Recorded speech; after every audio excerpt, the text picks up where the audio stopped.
ما بخیر. Rêwanê Diyarbekir dest pê kerd. Ewro 26 mangê gagan 2025.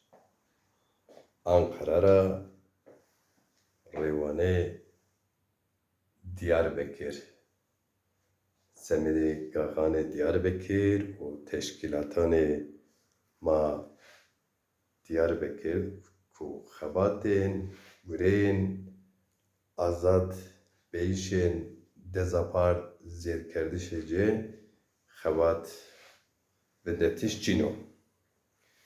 Merhaba kıymetli takipçiler, merhaba saygıdeğer halkımız.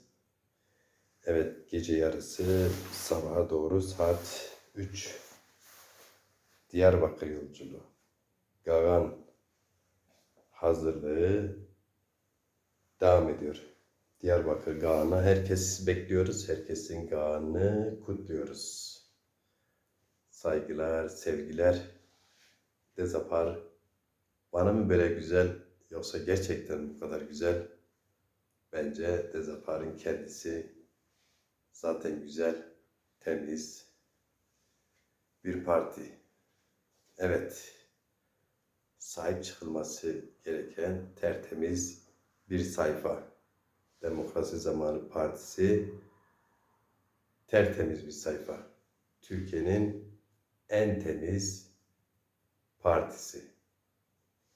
Saygılar, hürmetler. Dezapar'a üye olun. Güç verin, güç katın.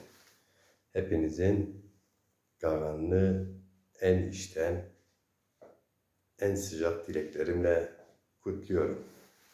Gagan mübarek bu.